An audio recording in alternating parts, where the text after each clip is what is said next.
Hello, welcome, नमस्कार, सुप्रभात। स्वागत है आप सभी का आपके अपने channel learning is pure success में। और आज हम लेकर आए हैं एक नई क्लास। तो चलिए शुरू करते हैं आज की अपनी क्लास। सबसे पहले जय श्री गणेश। और आप सभी से निवेदन है कि ज़्यादा से ज़्यादा संख्या में जुड़ जाइए, क्लास को लाइक कीजिए, शेयर कीजिए। चलिए प्रारंभ करते हैं आज का अपना सेशन। तो आज हम चर्चा करेंगे बाल मनोविज्ञान की महत्वपूर्ण प्रमुख शिक्षण विधियों के बारे में, जो आपकी परीक्षा की दृष्टि से बहुत ही महत्वपूर्ण है। क्या है? बहुत ही महत्वपूर्ण है। और ये शिक्षण विधियाँ कौन सी हैं आपकी? नंबर 1 आगमन विधि, इंडक्टिव मेथड। नंबर 2 निगमन विधि, डिडक्टिव मेथड। और नंबर 3 विश्लेषण विधि, एनालिटिक मेथड। और नंबर 4 संश्लेषण विधि, सिंथेटिक मेथड। ये शिक्षण विधियाँ आपकी परीक्षा की दृष्टि से बहुत ही महत्वपूर्ण है। जब चाहे सी टेट का पेपर हो आपका, चाहे आपका सी टेट का पेपर हो, चाहे यूपी टेट का पेपर हो, चाहे आपका सुपर टेट का पेपर हो, चाहे आपका केवीएस का पेपर हो, यानी कि सभी की दृष्टि से बहुत ही महत्वपूर्ण क्लास है। तो आप सभी लोग ज़्यादा से ज़्यादा संख्या में जल्दी से जल्दी जुड़ जाइए और क्लास को ज्वाइन कीजिए। यहाँ से आपका चाहे कोई भी विषय हो, सामाजिक विज्ञान, विज्ञान, गणित, संस्कृत, हिंदी या बाल मनोविज्ञान, सभी के अंतर्गत शिक्षण विधियाँ पूछी जाती हैं। तो चलिए प्रारंभ करते हैं। सबसे पहले है हमारी आगमन विधि। सबसे पहले हमारी है आगमन विधि। इसको इंडक्टिव मेथड भी बोलते हैं। अब आगमन विधि के दो रूप होते हैं, इसको आप ध्यान रखना। नंबर 1 प्रयोग प्रणाली, प्रयोग प्रणाली, प्रयोग प्रणाली। और नंबर 2 सहयोग प्रणाली।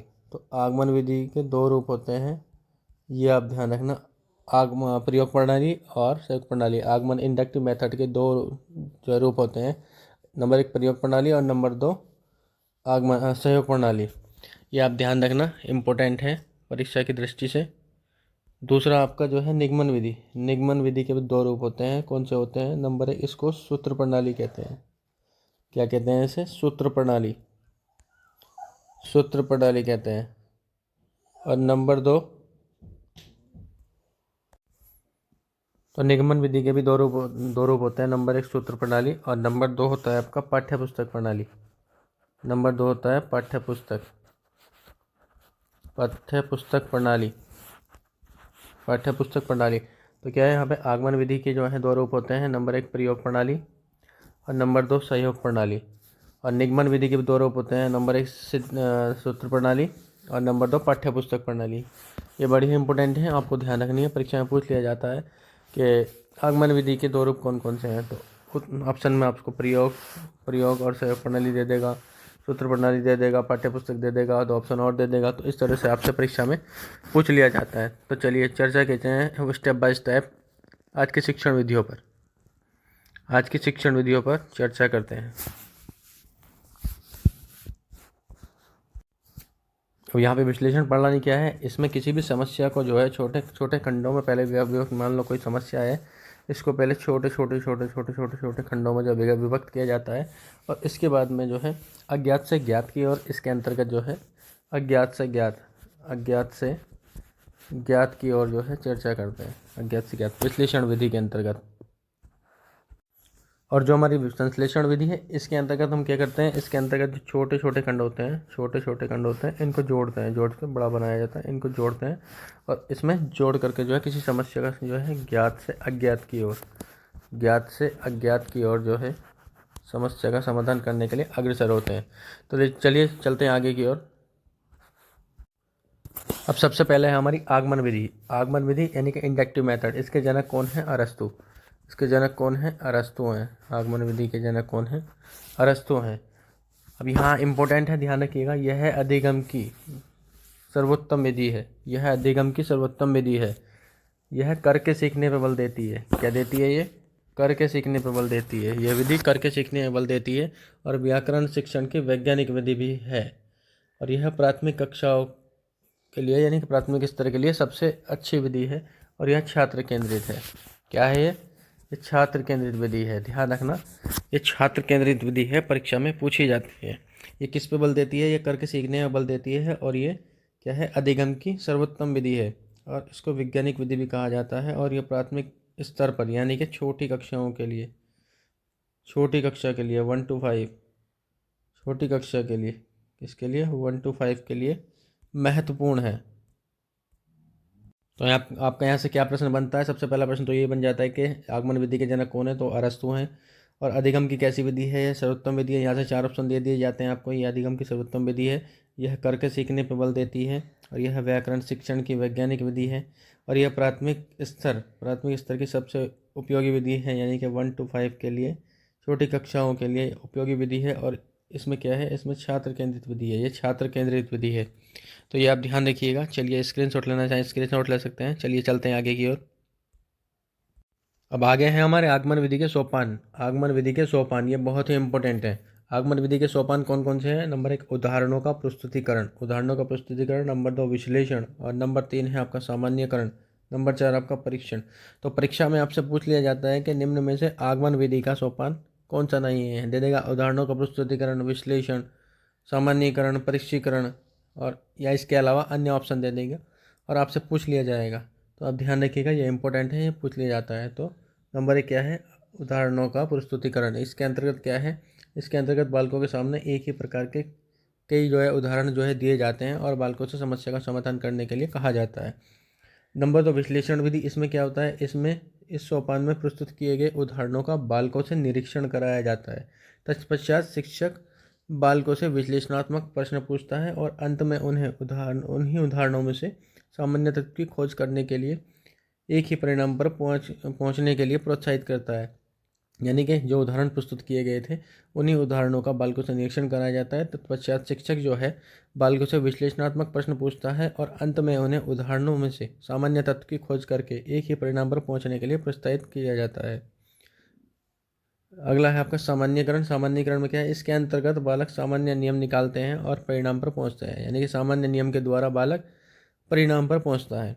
अगला क्या है? परीक्षण। इस सोपान के अंतर्गत, ये सोपान है यहाँ पे, इस सोपान के अंतर्गत बालकों द्वारा निकाले हुए सामान्य नियमों की विभिन्न उदाहरणों द्वारा परीक्षा ली जाती है। यानी कि जो बच्चों के द्वारा निकाले गए सामान्य नियम हैं उनका विभिन्न एग्जाम्पल्स या विभिन्न उदाहरणों के माध्यम से परीक्षा ली जाती है। तो ये इंपॉर्टेंट है, यहाँ से प्रश्न बनता है। आप इसका स्क्रीनशॉट लीजिए और इसको नोट डाउन कीजिए। चलिए चलते हैं आगे की ओर। अब यहाँ पे क्या है? आगमन विधि। आगमन विधि में क्या है? छात्रों को नियम या किसी समस्या सिद्धांत का उदाहरण द्वारा समस्या का समाधान कराया जाता है। आगमन विधि के अंतर्गत क्या होता है? सबसे पहले उदाहरण दिया जाता है, उसके बाद नियम निकलवाए जाते हैं। सबसे पहले क्या? उदाहरण दिया जाता है और बाद में नियम निकलवाए जाते हैं। ये बहुत ही इंपॉर्टेंट है। पूछ लिया था प्रश्न में कि किस विधि में सबसे पहले उदाहरण दिया जाता है और बाद में नियम निकलवाए जाते हैं? तो आपकी कौन सी विधि है? आगमन विधि है। आगमन विधि के अंतर्गत सबसे पहले नियम दिए जाते हैं, वो उदाहरण दिए जाते हैं। सबसे पहले उदाहरण दिए जाते हैं, उसके बाद नियम निकलवाया जाता है। तो पहले उदाहरण, फिर नियम निकलवाए जाते हैं। अब हम बात कर लेते हैं आगमन विधि के शिक्षण सूत्रों के बारे में। आगमन विधि के सूत्र बहुत ही इंपॉर्टेंट है आपकी परीक्षा की दृष्टि से। तो इसके शिक्षण सूत्र क्या है? उदाहरण से नियम की ओर, उदाहरण से नियम की ओर, उदाहरण से नियम की ओर, ज्ञात से अज्ञात की ओर, विशिष्ट से सामान्य की ओर, स्थूल से सूक्ष्म की ओर, मूर्त से अमूर्त की ओर, और प्रत्यक्ष प्रमाण की ओर। ये इसके शिक्षण सूत्र हैं जो बहुत ही इंपॉर्टेंट हैं आपकी परीक्षा में। अब उदाहरण से नियम की ओर, ज्ञात से अज्ञात की ओर, या विशिष्ट से सामान्य की ओर किस तरह से, ये हम आपको बताते हैं एग्जाम्पल। अब यहाँ पे क्या है? पहले बच्चों को उदाहरण दिया जाता है। मान लो बच्चों को संधि पढ़ानी है या समास पढ़ाना है। मान लो बच्चों को समास पढ़ाना है। तो अब सपोज करो इसमें आपको पढ़ाना है, मान लो द्विगु समास पढ़ाना है, द्विगु पढ़ाना है, या आपको और कोई समास पढ़ाना है। तो इसमें क्या है कि आप पहले द्विगु समास के नियम और परिभाषा इसको नहीं बताएंगे, इसको नियम नहीं बताएंगे पहले द्विगु का। पहले आप क्या करेंगे? द्विगु का पहले उदाहरण देंगे। क्या देंगे? पहले उदाहरण देंगे। उसके पश्चात आप बच्चे को नियम बताएंगे। यानी कि पहले क्या बताएंगे आपको, और पहले आप उसको उदाहरण बताएंगे। कैसे? जैसे आपने बच्चों को बताया चौमासा, चौमासा, ये क्या है? समास है। किस समास का उदाहरण है? द्विगु समास का उदाहरण है, द्विगु समास का उदाहरण। इस तरह आप पहले उदाहरण देंगे, फिर उसकी तरफ लेके जाएंगे, उसके नियम बताएंगे, उसकी परिभाषा बताएंगे, तब बच्चे को समझाएंगे। तो पहले उदाहरण देंगे कि 4 मास, चौमासा क्या होता है? 4 मासों का समय।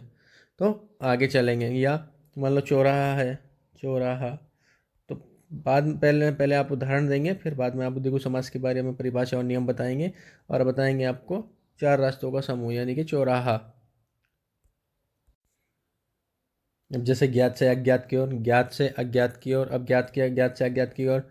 अब बच्चे को कुछ नहीं बताया, बच्चे को आपने बताया 1, तो आपने 1 बताया, बच्चे को 1 ज्ञात है, तो ये ज्ञात हो गया। अब इससे आगे आपका 2, 3, 4, तो बच्चे को आप स्टेप बाय स्टेप तो बताएंगे कि ये 1 है, ये 2 है, ये 3 है, फिर 4 है, फिर 5 है, फिर 6 है। इस तरह से ज्ञात से अज्ञात की ओर इसमें शिक्षण कराया जाता है। विशिष्ट से सामान्य की ओर बच्चे को पता लग गया, तो इससे आगे की जो है आप बच्चे को बताएंगे, इसके आगे के बारे में बच्चे को आपको जो है शिक्षण कराएंगे।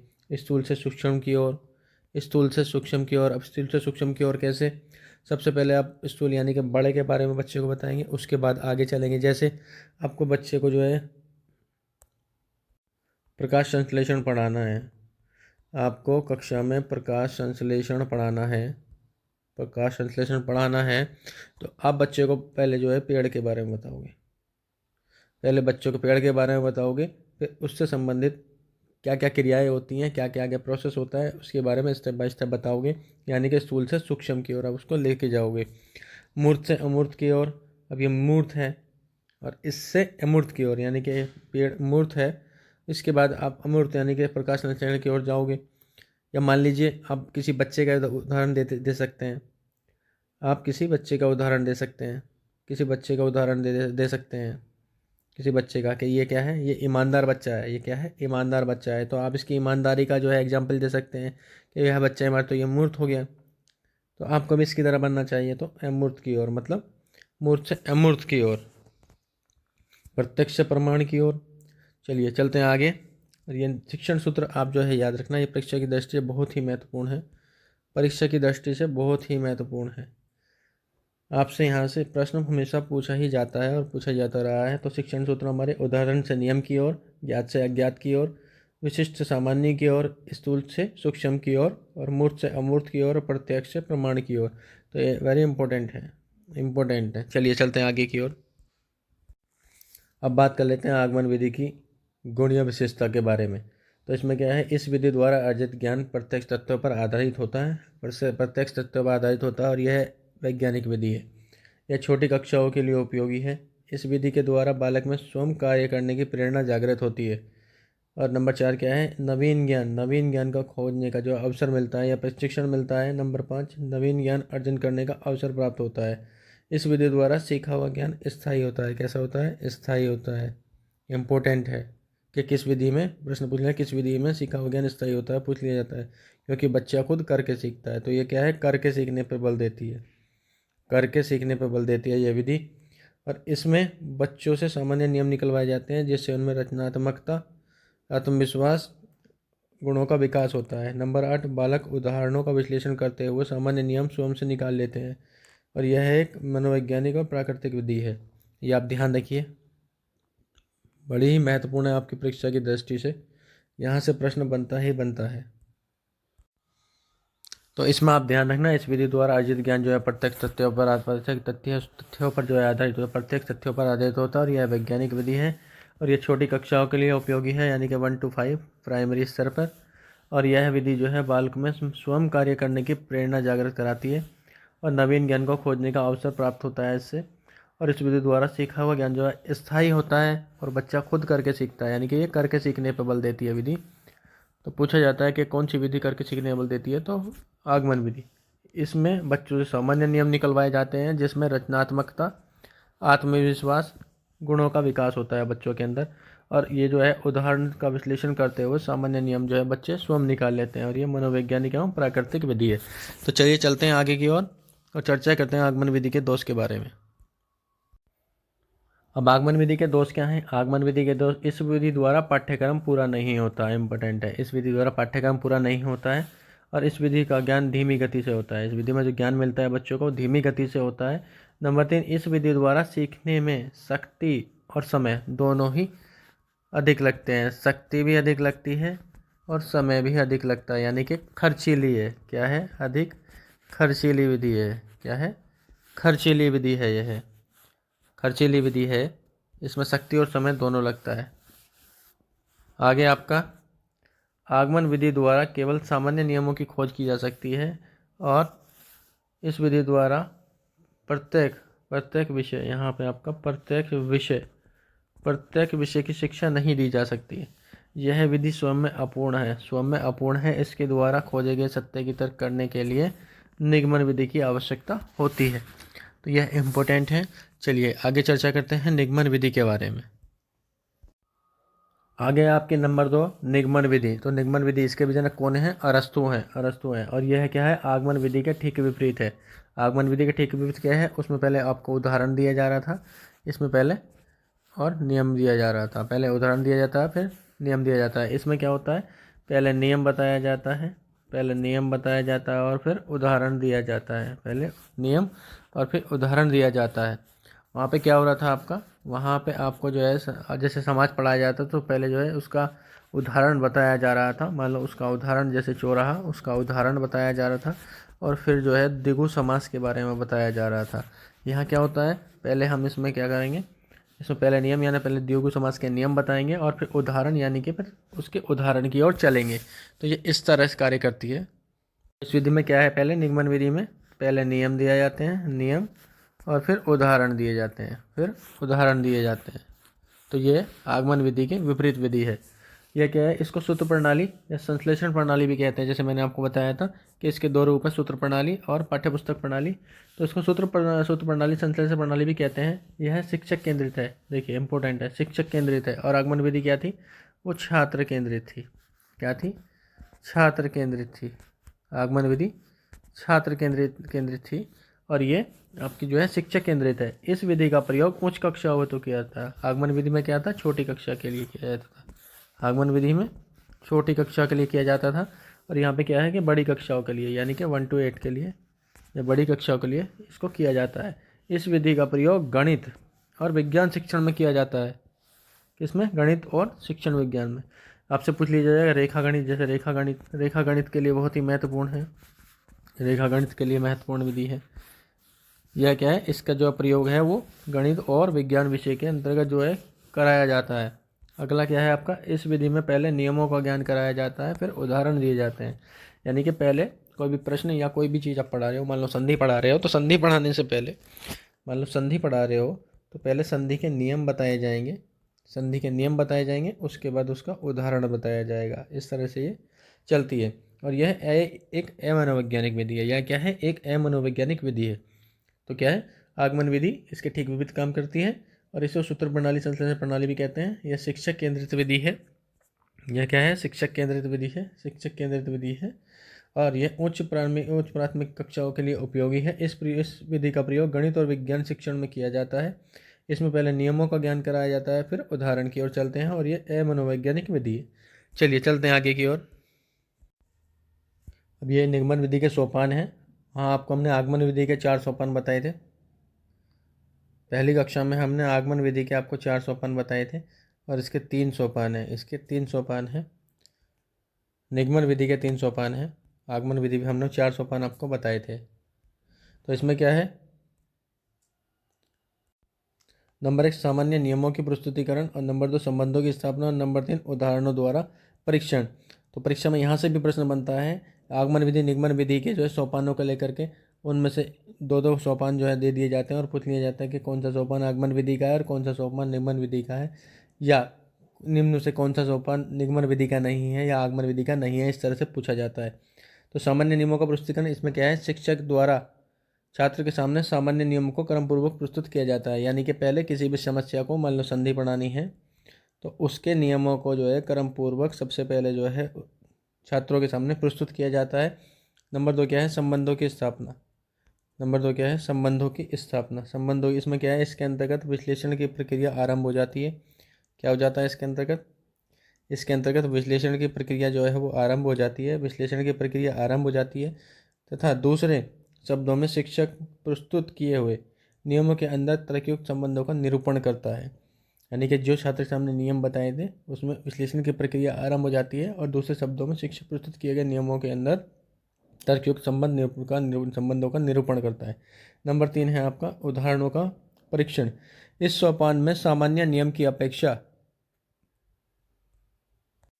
ये परीक्षण है, यहाँ पे परीक्षण, इसमें क्या है कि इसमें सामान्य नियमों की परीक्षण करने के लिए या परीक्षा करने के लिए विभिन्न उदाहरणों को ढूंढा जाता है, अर्थात सामान्य नियमों का विभिन्न परिस्थितियों में प्रयोग, जिससे सत्यता का ठीक ठीक परीक्षण हो जाए, किया जाता है। तो ये निगमन विधि के सोपान थे। चलिए चलते हैं आगे की ओर। तो यहाँ क्या है, निगमन विधि के शिक्षण सूत्र। तो इसमें क्या है, पहले नियम से उदाहरण की ओर, अज्ञात से ज्ञात की ओर, सामान्य से विशिष्ट की ओर, स्थूल से सूक्ष्म की ओर, अमूर्त से मूर्त की ओर और प्रमाण से प्रत्यक्ष की ओर। तो आगमन विधि में क्या था, आगमन विधि में क्या था, उदाहरण से नियम की ओर था। इसमें क्या है, नियम से उदाहरण की ओर है। और दूसरा क्या था, इसमें ज्ञात से अज्ञात की ओर था आगमन में। इसमें क्या है, अज्ञात से ज्ञात की ओर है, यानी कि आगमन विधि के बिल्कुल विपरीत है।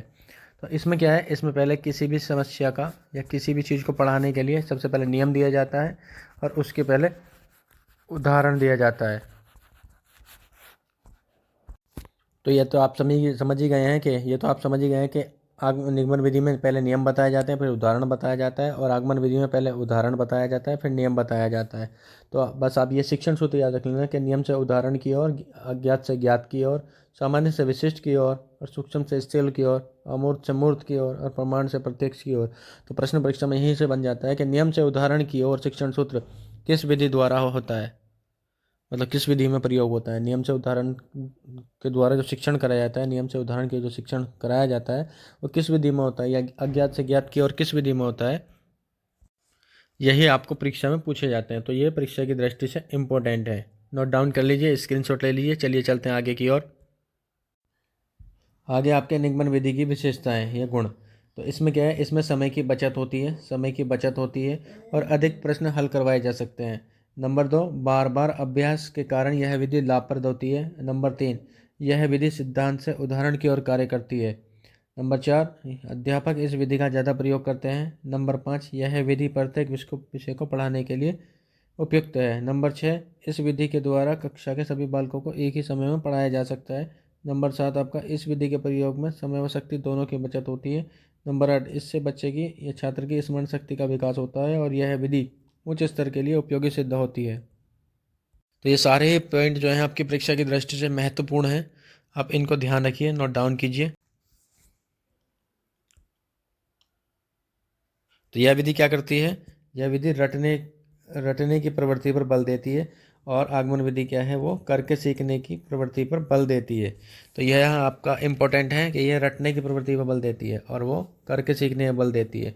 तो प्रश्न पूछ लिया गया था कि रट के करने की जो प्रवृत्ति है वो किस विधि में होती है, निगमन विधि में, और करके सीखना किस में होता है, वो होता है आपका आगमन विधि में। आगे आपका निगमन विधि के दोष। तो निगमन विधि के दोष में क्या है, नंबर है कि यह विधि रटने, ये रखने नहीं है, रटने है, यह विधि रटने की प्रवृत्ति पर जो है विकसित होती है, रटने की प्रवृत्ति पर बल देती है, और इसके द्वारा अर्जित ज्ञान अस्पष्ट व अस्थायी होता है। अस्पष्ट व अस्थायी होता है, जिसमें उसमें क्या होता है, उसमें स्पष्ट होता है और स्थायी होता है। आगमन विधि में क्या होता है, स्पष्ट और स्थायी होता है ज्ञान, स्पष्ट और स्थायी होता है ज्ञान आपका। इसके द्वारा वैज्ञानिक दृष्टिकोण उत्पन्न नहीं होता, जबकि आगमन विधि में वैज्ञानिक दृष्टिकोण उत्पन्न होता है। यह विधि बालक के तर्क, विचार व निर्णय विकास में सहायक नहीं है। यह विधि खोज करने की अपेक्षा रटने की प्रवृत्ति पर बल देती है, और यह विधि छोटी कक्षाओं के लिए उपयोगी नहीं है, उच्च कक्षाओं के लिए उपयोगी है, यानी कि बड़ी कक्षाओं के लिए उपयोगी है। इस विधि के द्वारा बालकों का नवीन ज्ञान अर्जित करने का अवसर नहीं मिलता, और यह विधि जो है छात्रों में जो है आत्मनिर्भरता और आत्मविश्वास उत्पन्न नहीं होता, यानी कि इस विधि के द्वारा छात्रों में आत्मविश्वास और आत्मनिर्भरता उत्पन्न नहीं होती है। तो क्या है, इसमें रटने की प्रवृत्ति पर बल देती है, रटने रटने की प्रवृत्ति पर बल देती है। इसके द्वारा अर्जित ज्ञान स्पष्ट व स्थायी होता है, यह वैज्ञानिक दृष्टिकोण उत्पन्न नहीं होता है। इस विधि में तर्क, विचार, निर्णय विकास में सहायक नहीं होती बच्चों की, इसमें तर्क और निर्णय लेने की क्षमता उत्पन्न नहीं होती है, और यह विधि खोज की अपेक्षा रटने पर अधिक बल देती है, और यह छोटी कक्षाओं के लिए उपयोगी नहीं है, बड़ी कक्षाओं के लिए उपयोगी है, और इसमें नवीन ज्ञान, बच्चों को नवीन ज्ञान अर्जित करने का अवसर या प्रोत्साहन नहीं मिलता, और इस विधि के द्वारा आत्मनिर्भरता और आत्मविश्वास उत्पन्न नहीं होता है। तो ये हमारी शिक्षण विधियाँ थी। आगे की शिक्षण विधियाँ अगली क्लास में कराएंगे। तब तक बताइए आपको कैसी लगी आज की क्लास, और आपकी परीक्षा की दृष्टि से बहुत ही महत्वपूर्ण है ये चीज़ें। इस चीज़ों को आप नोट डाउन कीजिए और कंटिन्यू रिवीजन करते रहिए, परीक्षा में प्रश्न यहीं से बन जाता है, और आप कन्फ्यूजन के कारण या आपका रिवीजन ना होने के कारण जो है उस प्रश्न को गलत करके आ जाते हैं। तो आप कंटिन्यू स्टडी में बने रहिए और करिए हमारे साथ अपनी स्टडी, और 100% सफलता पाइए। तो आज की क्लास का यहीं पर समापन करते हैं। क्लास को लाइक कीजिए, शेयर कीजिए और बताइए कैसी लगी आपको आज की क्लास। तो क्लास को ज़्यादा से ज़्यादा संख्या में लाइक कीजिए, शेयर कीजिए और अपनी स्टडी को कंटिन्यू करते रहिए। मिलते हैं आपसे अगली क्लास में और इस क्लास का समापन करते हैं यहीं पर। तब तक के लिए धन्यवाद। जय हिंद, वंदे मातरम।